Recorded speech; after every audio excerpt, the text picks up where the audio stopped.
Interesting video में आप सभी लोगों का स्वागत है। मेरा नाम है सुधीर और इस पर्टिकुलर वीडियो में हम बात करेंगे निफ्टी एंड बैंक निफ्टी का ऑप्शन चेन के बारे में। उसको समझने की कोशिश करेंगे, अंडरस्टैंड करेंगे। ये जो निफ्टी ने 17,000 के लेवल को ब्रेक किया है, तो क्या यहाँ से और गिरावट बढ़ेगी या फिर दोबारा से निफ्टी यहाँ पे संभल के 17,000 के ऊपर कामकाज करेगा। और आगे आने वाले दिनों में क्या निफ्टी या बैंक निफ्टी क्रैश हो सकता है, इस चीज़ को भी हम समझने की कोशिश करेंगे। ग्लोबल मार्केट में क्या सिचुएशन चल रही है उसको भी अंडरस्टैंड करेंगे, प्लस साथ ही साथ ऑप्शन चेन डाटा को एनालाइज करेंगे कि यहाँ पे हमारे पास सपोर्ट किस लेवल पे मिल सकता है। तो जल्दी से इस वीडियो को स्टार्ट करते हैं। फाइनली दोस्तों, मैं आ गया हूँ ऑप्शन चेन डाटा पे और समझेंगे यहाँ पे कि निफ्टी का ऑप्शन चेन डाटा कैसा बना हुआ है।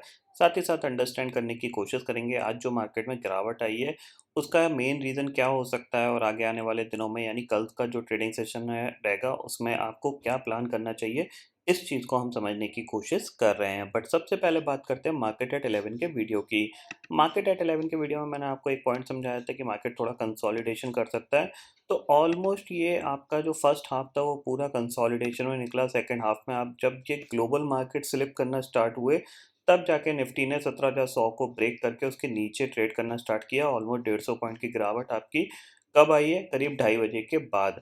ये क्यों आई है, इसके पीछे का रीज़न मैं आपको बता देता हूँ। अगर आप देखोगे यहाँ पे तो डाउ फ्यूचर करीब करीब 220 पॉइंट डाउन है। अगर आपको इसका चार्ट दिखाऊं तो आपको देखने को मिलेगा कि करीब करीब 2:30 बजे के बाद इसमें भी ये फॉल आना स्टार्ट हुआ था, क्योंकि यूरोपियन मार्केट ऑलमोस्ट फ्लैट खुलने के बाद करीब 1-1 1.5% नीचे हो गए थे। तो उसकी वजह से डाउ फ्यूचर भी स्लिप कर गया और हमारा मार्केट भी यही देख के स्लिप कर गया, क्योंकि जाहिर सी बात है ग्लोबल मार्केट में तो सेल ऑफ चल रहा है, हमारा मार्केट हायर लेवल पर सस्टेन कर रहा है, तो कहीं ना कहीं गैप डाउन ना हो जाए उस चक्कर में यहाँ पे पहले से ही एक सेलिंग प्रेशर देखने को मिला हमारे मार्केट में।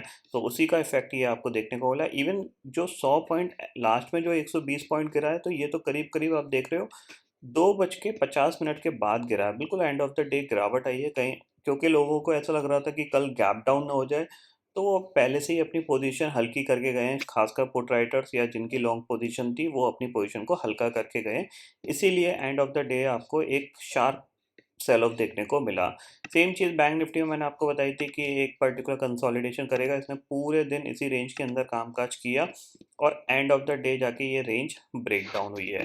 तो कहीं ना कहीं मार्केट अब थोड़ा सा सेलिंग की तरफ ज़्यादा अट्रैक्टिव हो रहा है, ये चीज़ देखने को मिल रही है। बट हालांकि ग्लोबल मार्केट अगर बाउंस कर जाते हैं तो हमारा मार्केट बहुत शार्पली बाउंस करता है। ये पॉइंट आपको ध्यान में रखना है। अब कल क्या हो सकता है इस चीज़ को अंडरस्टैंड करते हैं, ठीक है। तो कल के लिए हमारे पास देखो सबसे इम्पोर्टेंट चीज़ यही है कि मैं आपको पिछले 2-3 दिन से यही बोल रहा हूँ कि जब तक यूएस इन्फ्लेशन डाटा नहीं आ जाता तब तक मार्केट थोड़ा सा वॉलेटाइल रहेगा और आपको थोड़ा सा कन्फ्यूज़न स्टेज में डाल के रखेगा कि आप बाय भी ना कर पाओ, सेल भी ना कर पाओ। ये पॉइंट आपको ध्यान में रखना है। तो 13 तारीख तक आपको थोड़ा सा कम क्वांटिटी में ही कामकाज करना है। ये चीज़ आप क्लियरली समझ लीजिए। अब यहाँ पे एक प्रॉब्लम है। देखो यहाँ पे अगर आप देखोगे, अगर मैं मेजर इंडस्ट्रीज में जाता हूँ तो आप देखोगे इंडिया विक्स करीब करीब आपका 20.5 के ऊपर निकल चुका है, यानी ऑलमोस्ट 20 के ऊपर है ये, ठीक है, 21 के करीब है। तो ये थोड़ा सा एक साइन कह सकते हैं हमारा नेगेटिविटी का है, थोड़ा सा फेयर बढ़ रहा है। अगर फेयर बढ़ेगा तो जाहिर सी बात है मार्केट नीचे की तरफ चला जाता है, क्योंकि फेयर नीचे की तरफ जब मार्केट आता है तभी तेज़ी से बढ़ता है।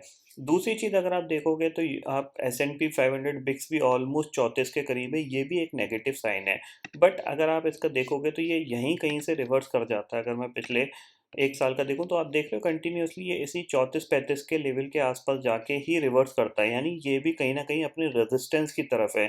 तो ये एक प्लस पॉइंट हो सकता है कि 35-36 के आसपास से ये रिवर्स कर जाए, क्योंकि हर बार आप देख रहे हो पिछले 1 साल में, अगर मैं 5 साल का चार्ट लगाऊं तो पिछले 1 साल में ये कंटिन्यूअसली इसी लेवल के आसपास आके क्या करता है, रिवर्स हो जाता है, ठीक है। तो यूएस इन्फ्लेशन डाटा आने के बाद हो सकता है कि यूएस मार्केट के अंदर शॉर्ट कवरिंग देखने को मिले या फिर एक अच्छा खासा रिबाउंड देखने को मिले।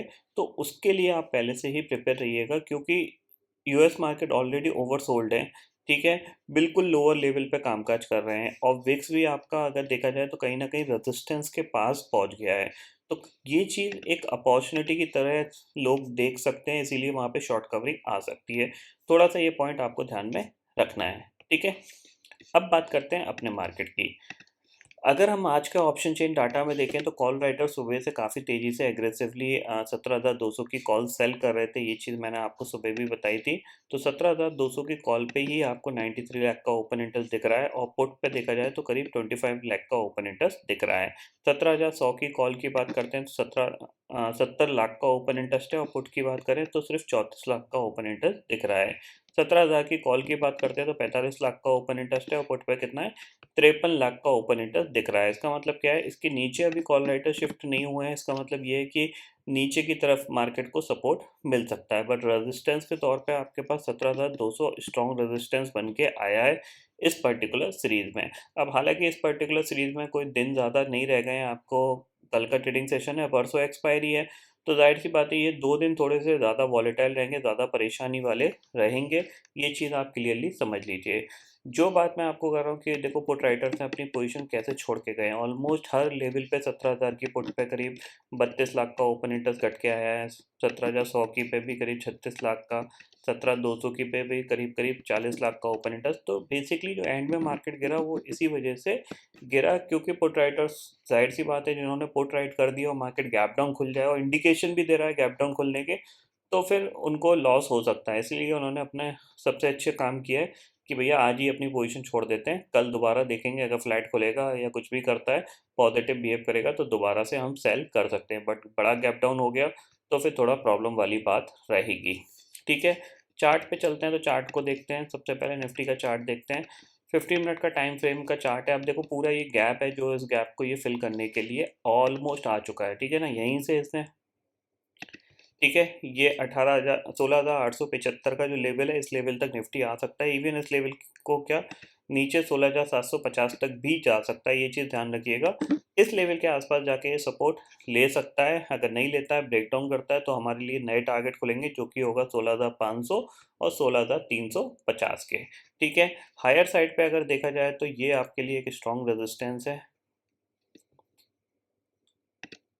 ठीक है, 17,190 या फिर 17,200 ही आप इसको मार्क करके चल सकते हो। ठीक है, 17,212 का लेवल आप मार्क करके चल सकते हो। ये आपके पास एक रेजिस्टेंस है।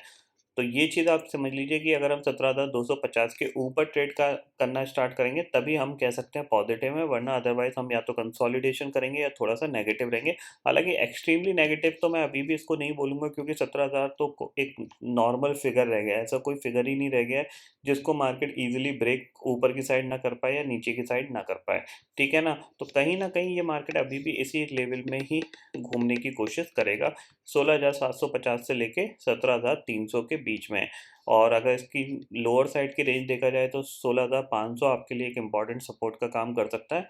वहाँ पे एक बार बाय करके काम किया जा सकता है। इवन 16,700 पे भी एक बार बाय काम करके काम किया जा सकता है।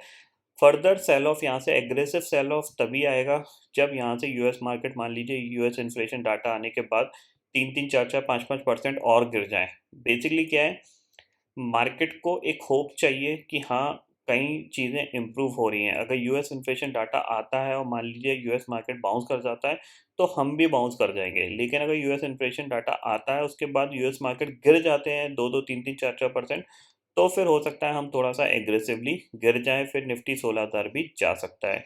बट कल के लिए आपके पास जो क्यूज आए हैं, जाहिर सी बात है नेगेटिव है, क्योंकि एंड ऑफ द डे आपको एक सेल ऑफ देखने को मिला है। तो कहीं भी अगर ये 17,000 के ऊपर खुलता है, 17,050-60 के आसपास खुलता है, तो एक बार सेलिंग का प्रेशर यहाँ पे दोबारा से देखने को मिल सकता है। तो उसके लिए आप शॉर्ट करके काम कर सकते हो। गैप डाउन होता है, लेटर सपोज 16,800, 16,750 के आसपास गैप डाउन खुलता है, तो वहाँ पे एक बार बाइंग अपॉर्चुनिटी यहाँ पे बन सकती है। ये पॉइंट आपको यहाँ पे ध्यान में रखना है। ठीक है, बैंक निफ्टी की बात कर लेते हैं। तो बैंक निफ्टी देखो, बैंक निफ्टी में भी end of the day sell off देखने को मिला है। तो जाहिर सी बात है, अब बैंक निफ्टी के लिए इंपॉर्टेंट लेवल कौन कौन से हैं, इन चीज़ को आप समझ लीजिए। पहली चीज़, ये जो आज का लो है, अगर कल बैंक निफ्टी इसको ब्रेक करता है तो हम सेल करेंगे यहाँ पे, और टारगेट हमारे पास है सीधा सीधा 38,000 का। ये पॉइंट आपको ध्यान में रखना है, क्योंकि अगर ये इसको ब्रेक करेगा तो फिर ऑलमोस्ट 300-400 पॉइंट बहुत ईजिली जा सकते हैं। ठीक है, तो जैसे ये 38,500 को ब्रेक करता है, पहला टारगेट 38,300 और दूसरा टारगेट आपके पास 38,000 का बैंक निफ्टी के लिए रहेगा। और अगर 38,000 भी ब्रेक करता है तो फिर जाहिर सी बात है 37,500 तक ये गिर सकता है। इतना आपको क्लियरली समझ में आ गया। बाइंग की बात हम करेंगे जब 39,200 के ऊपर निकल आएगा, ठीक है ना।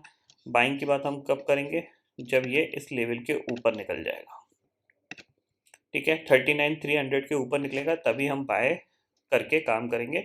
अदरवाइज हम यहाँ पे एक सेलिंग अपॉर्चुनिटी ढूंढेंगे, क्योंकि मार्केट थोड़ा सा नेगेटिव हुआ है, ग्लोबल मार्केट नेगेटिव है, तो उसका सपोर्ट हमें अगर मिलता है, नीचे की तरफ जाते हैं, तो जाहिर सी बात है एक अच्छा प्रॉफिट यहाँ पे मिल सकता है। बट अदरवाइज यहाँ पे थोड़ा सा मार्केट कंसोलिडेशन में ही ज़्यादा रहेगा।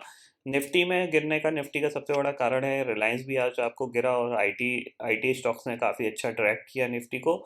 तो अगर आईटी स्टॉक समझ जाते हैं तो जाहिर सी बात है कि वो थोड़ा सा होल्ड करने की कोशिश कर सकता है। वहीं अगर हम ग्लोबल मार्केट के सिचुएशन में ऑलरेडी आपको दिखा चुका हूँ, करंटली नेगेटिव ही है, 200 पॉइंट आपका डाउ फ्यूचर डाउन है, और नैस्डैक भी करीब 84.82 पॉइंट नेगेटिव कामकाज कर रहा है।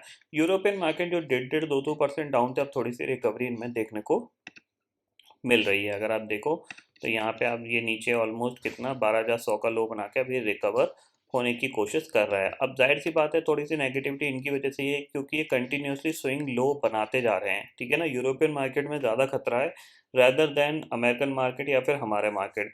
यूरोपियन मार्केट बहुत कंटिन्यूसली लो पे लो बनाते जा रहे हैं, और इनका जो ओवरऑल एक लॉन्गर टर्म चार्ट का जो ट्रेंड है वो नेगेटिव सा ही दिख रहा है, क्योंकि आप देख रहे हो डेक्स ऑलमोस्ट ये अपने जो बीच में ये जहाँ तक गिरा था उस लेवल के आसपास आ चुका है। अब या तो ये यहाँ से सपोर्ट लेगा या फिर फर्दर सेल ऑफ देखने को मिलेगा। लेकिन हाँ, अगर सेल ऑफ आता है तो डेफिनेटली आपको अच्छी खासी शॉपिंग करनी चाहिए, पैसे बचा के रखिए।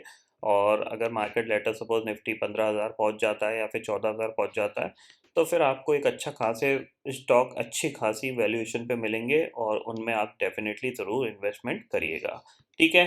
तो आई होप दोस्तों ये पर्टिकुलर डाटा आपको समझ में आ गया होगा। दोस्तों फिलहाल इस वीडियो में इतना ही है। आई होप ये वीडियो आपको पसंद आएगा। वीडियो पसंद आता है तो लाइक और शेयर जरूर करिएगा, और चैनल को जो सब्सक्राइब कर लीजिए, क्योंकि मैं सुधीर लेके आता रहूँगा हर दिन आपके लिए नए नए वीडियो।